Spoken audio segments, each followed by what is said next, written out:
مرحبا بكم، إن شاء الله تكونوا بألف خير. رجعت لكم اليوم ب3 وصفات رمضانية، إن شاء الله رمضانكم مبروك. اليوم رجعت لكم بلوبيا بالكعابر وشوربة شعير ومعاه سلطة. نودكم ونشهيكم، واللهم صل وسلم وبارك على سيدنا محمد.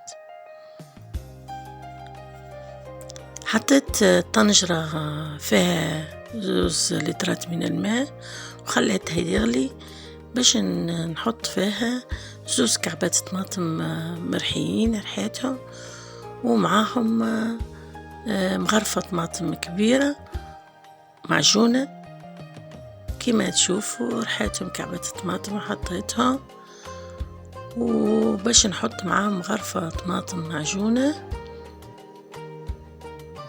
ونسيتهم 4 فصوص ثوم، ومعهم راس بصل، نصف راس بصل متوسط الراس، وخلطتهم مع بعضهم كما تشوفوا فيا. زدتهم مغرفة كبيرة حوار، زدتها مغرفة ملح، زدتها مغرفة كبيرة فلفل أحمر، وزدتها نص مغرفة صغيرة كركم، ونص مغرفة صغيرة فلفل أكحل. حطيتهم في الماء اللي يغلي، زدتهم نص كاس زيت وخليتهم يزيدوا يغلوا شوية آخرين. وعندي اللوبيا منفخة، نفختها من نامس وصفيتها وغسلتها، وباش نزيدها حكاية 500 جرام لوبيا منفخة في الماء.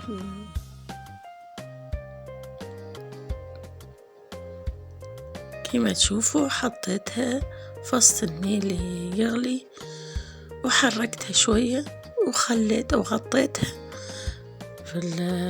في طنجرة الضغط، نقصت عليها الغاز وخليتها تطيب.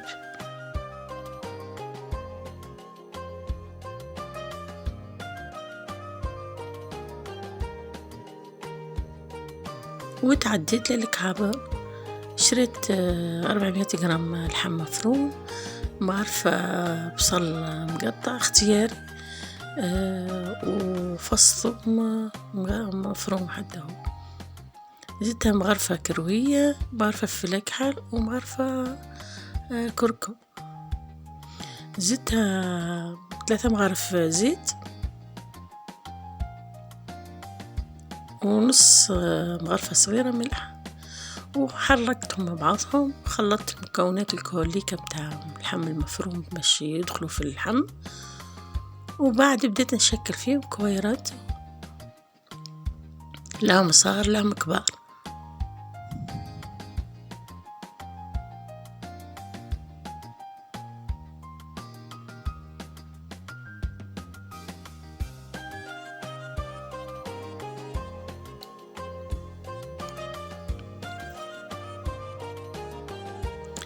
خلطت كما تشوفوا المكونات مليح، وبديت باش نكعبرهم، نبدأ نكعبرهم كعبيرات صغار ونحطهم في الصحن كما تشوفوا. كل كعبة لا كبيرة لا صغيرة، متوسطة.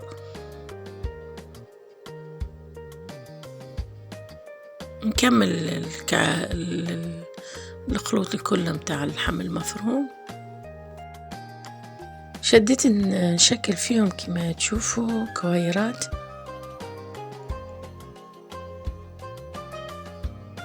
جت كمية معقولة، وتعديت للمرقة، حليت عليها، لقيتها براسك بعد نص ساعة يتسمى براسك طيب. تمام، مازالت ما نزيد نحط لها كمية الكعابر ونغطي عليها مرة أخرى، ونزيد هذه كمية الكعابر اللي تحصلت عليها.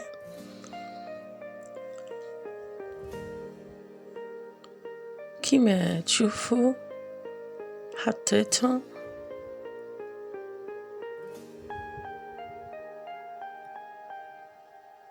من غير ما نحركهم ونغطيهم.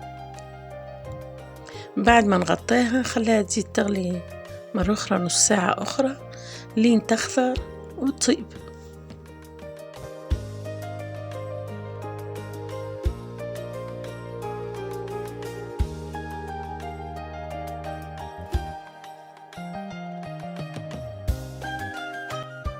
من بعد جبت عريت عليها من الغطاء، نحيت الغطاء كيما تشوفوا، جيت تعمل كيف زبدة اللوبيا كان نحبها هني طايبة زبدة.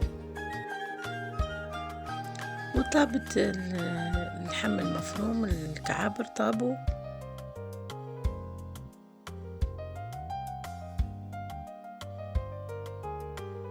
والمرقة خاضرة.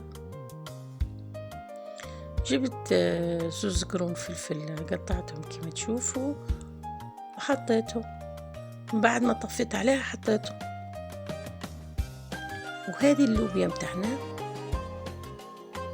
بالكعابر. نودكم نشهيكم ونتعدوا للوصفة الثانية.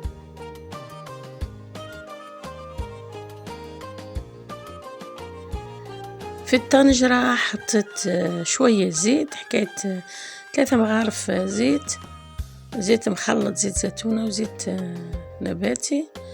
زدتهم راس بصل مفروم،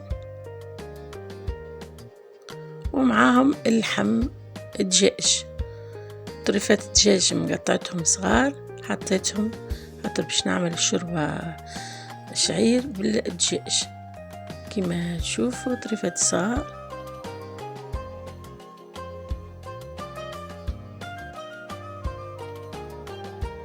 خليتهم يتقلوا شوية.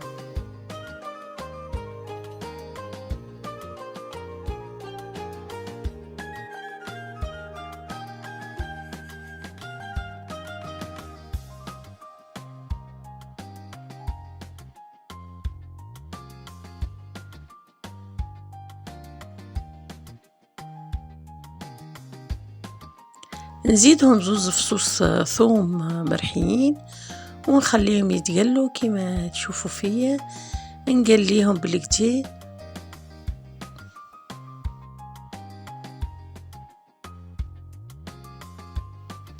نزيدهم مغرفة طماطم معجونة ونص مغرفة هروس، نخلطهم مع بعضهم، ومن بعد نفوحهم بالكركم وفلفل الكحل والملح كلهم يشتر مغرفة صغيرة.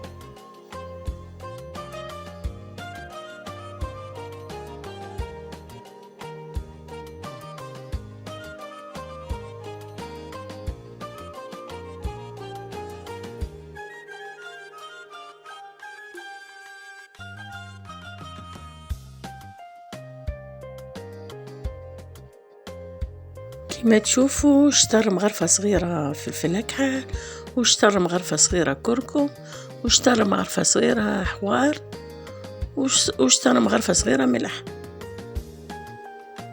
هذوما هما اللي نفوحوا بيهم.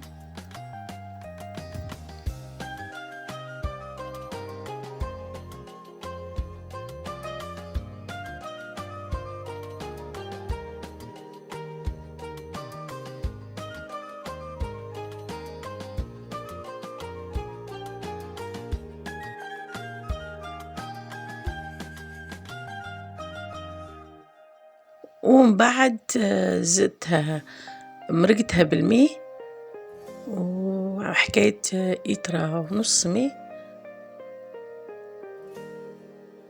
كما تشوفوا، ونخليها تغلي. ومن بعد تالي نزيدها الشوربة دشيشة، حكاية فنجان صغيرون كما تشوفوا، فنجان صغير دشيشة، ونحركها ونخليها تطيب. هي تخثر شوية نزيدها الماء باش ما تخثرش برشا وباش يطيب الدشيش.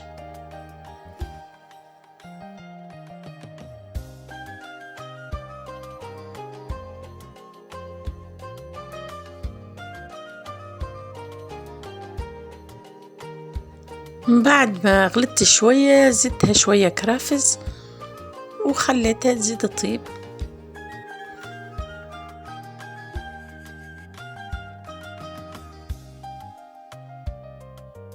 وهذه وصفتنا الثانية، شوربة شعير. نودكم نشهيكم تجربوها إن شاء الله، وتعجبكم وسهلة.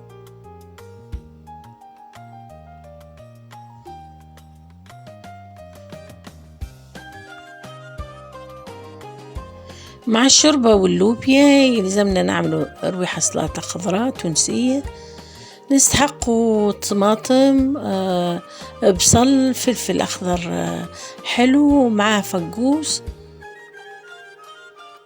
ونقطعوهم كيما تشوفوا فيني أطرفة صغار ونحطهم في الصحفة.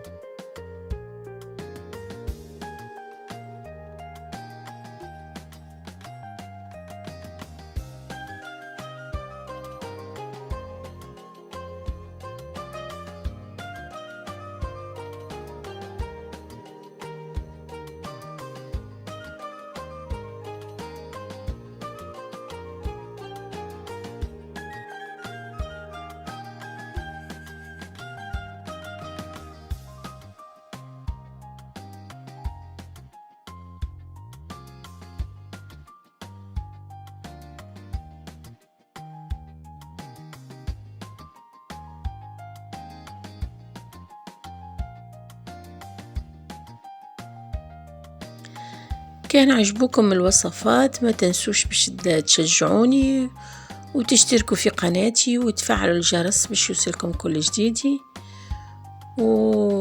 وتفرحوني بكومنتير. كيما تشوفوا فيا قطعتهم الكل وحطيتهم في الصحفة، ومن بعد تالي نتعدى باش نفوحهم.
نجيب مغرفة كبيرة زيت ومغرفة كبيرة عصير ليمون وملح وفلفل أكحل، هذا مهمة تفويحة باش نفوح سلطة الخضراء التونسية بك.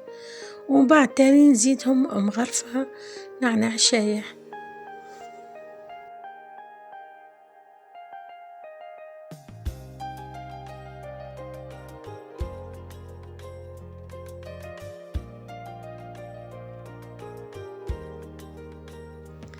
نحطهم في الدبوزة هذيك الصغيرة ونخلطهم الزيت والقارص ومع فلفل أكحل والملح، نركضهم مع بعضهم كما تشوفوا فيا باش يتخلطوا مع بعضهم.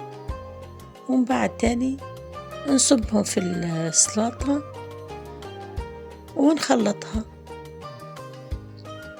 نزيدها لمغرفة النعناع شايحة تعطيه بنة على بنة. النعناع السلطة يعطيها بنة على بنة.